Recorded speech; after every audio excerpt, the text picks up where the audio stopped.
have we become a nation of desensitized people? Welcome to SouFLoTV again, everybody. It's your host with the most. All right, today let's go right into it.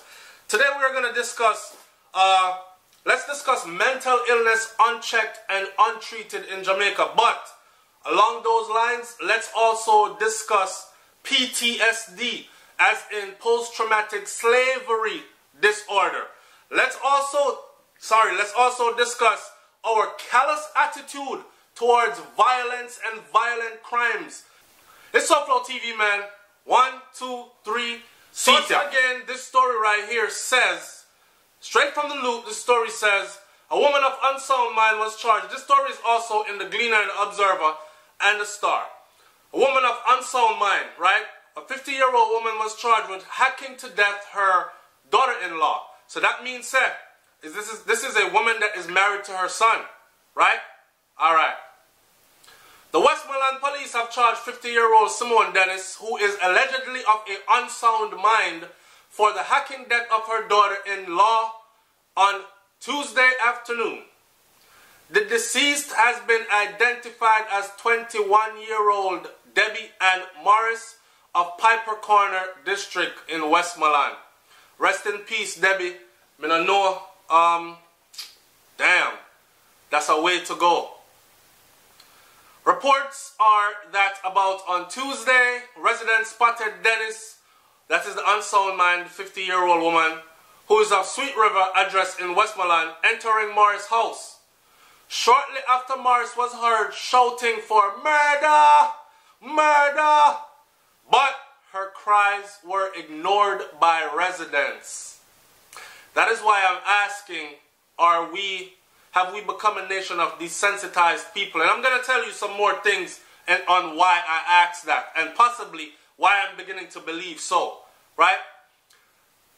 So she in there scream, murder, murder. But neighbors ignored her cry. But the residents became curious later on and went to investigate, they say at around 4 p.m. in the evening. After they saw Dennis leaving the house and shouting, "Me just chop her up! Me just chop her up!" Upon their arrival, the residents saw the bloodied body of Morris, on the 21-year-old, on the floor with multiple chop wounds. She was taken to the SouFLamar Public Hospital, where she was confirmed dead.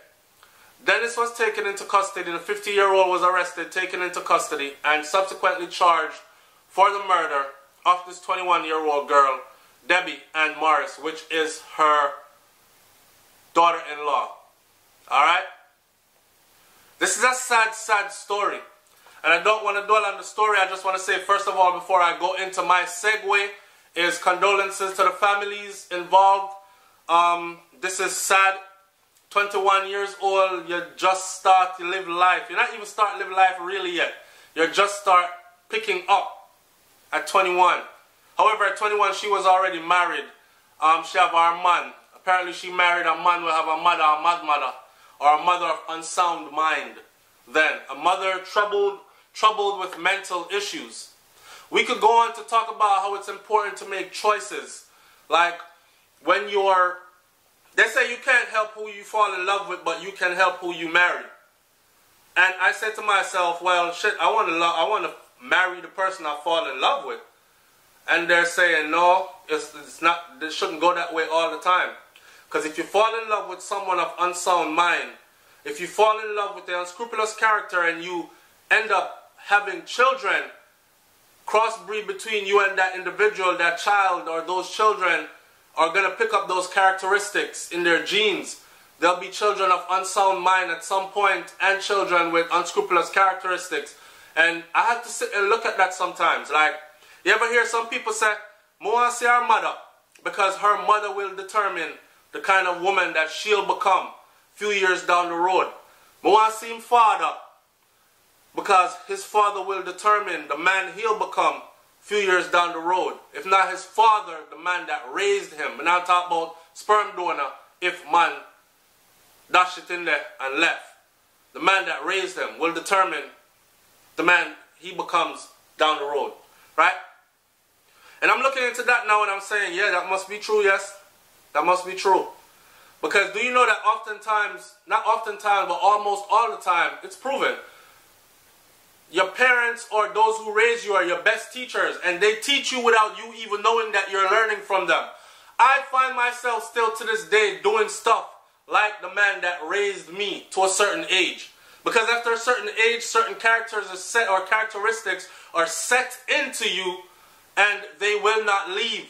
No matter what kind of different lifestyle you take on as you grow older, they will only filter out along the way, like Bob Marley said, and you will go right back to being exactly that, those form, set of form characters embodied, right? So, we've talked on SouFLoTV many a times about mental health issues in Jamaica and what needs to be done about them. I want to hear, because in my mind, I'm saying, I see a lot of mental illness in Jamaica, not just mad people. See, in Jamaica, when they say mad people and they say mental illness, people think walk road, close off, a name out a garbage can, babbling to themselves, dancing, directing traffic in the streets, like a dance like Michael Jackson in no underwears. They think of that type of person. I'm not talking about that. I see mental illness a lot of places in a lot of individuals that are of Jamaican heritage or live in Jamaica. Like, damn, I won't even go too deep into that. But you can even see it on social media.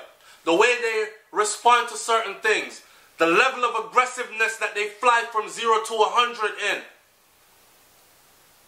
The level of disrespect for little and no reason required.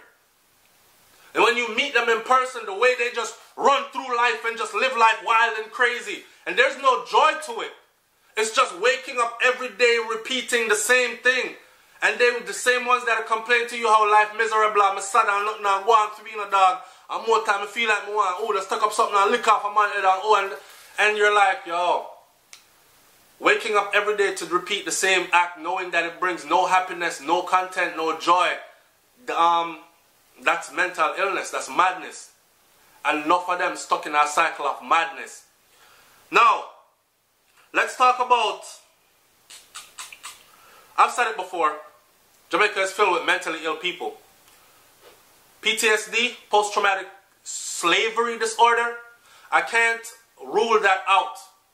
Let me tell you why. A lot of our great-grandparents came through the slavery era, and they came, or their parents came through. Let's go 4 generations back. Behaviors that are taught today in Jamaica probably span 4 or 5 generations back. That means great-great-great-grand to great-grand to great-great-grand to great-grand to grand to parents to you, right? My grandmother used to whoop my mom's ass aggressively. My mom whooped our ass aggressively. My grandparents' parents, which is my great-grandparents, whooped my great-grandparents and my grandparents' ass aggressively. They taught the same behaviors. They taught the same religious practices. They taught the same. And it's just been a cycle of handed down madness. And here we are today living it. No treatment for it. No diagnosis for it. We're out here self-diagnosing, and trying to treat on the go. That's why party is important. And if we can find a party for go 7 days a week, me do it. It's to get away from the turmoil. That's why drinking and smoking is important. Hot weed and hot grabber. 24/7, bun it, drink. Mashing up myself and don't even know why, as long as my brain is numb to my reality. Things that have happened to me in the past. Yeah man, daddy used to choke me and kick me and fling me down the stairs, them and them thing there. I still got them house now that I'm grown, and I still say I love you, dad, and all them something there. He has never told me he loved me yet. This is not my story. I'm just telling you examples of this PTSD, post-traumatic slavery disorder. Okay? And how it relates to what's going on today. Some people after them hit a certain age just break down. We cannot leave out poverty, desperation, and hopelessness. All these play a part in the development of one's psychological state of being. And then comes psychosis, when one starts to experience poverty on an extreme level. The fear of food, clothing, and shelter, your basic needs, not being there. Depression sets in. Then you go from depression to clinical depression. Now you need actual mental treatment, medical treatment for that clinical level of depression, but it's not provided, so we self-medicate. And then you have hopelessness. And you feel like, well, frig it, I'm going to just kill him and kill him, or kill myself, or just slap with anybody and do anything, cause what? I'm dead anyway, dog, I saw me I live. Like, then let's discuss our callous attitude. Because that part struck me in the story where it says, she was in there screaming for murder, but nobody really paid attention to it. People heard it. They heard it enough to report it to the news, but they paid no attention to it. It's a regular thing now for if you see head back bust out. It's a regular thing now for us to see people cut up and chop up. So when you hear a man say, "Whoa, murder," the only thing you think is, "Oh, I get killed," or "Ross, me have someone to be by this time, you know. I go around and Cindy go check her car, Cindy have to come give me some and show and give me some of that fat pum pum there or something." Other things other than, oh my God, somebody, a human being is screaming out murder, meaning they're probably about to be killed. How can I be of assistance? Or we do this. Take out your phone, and if we're close enough, I put World Star, Facebook, Instagram, Twitter.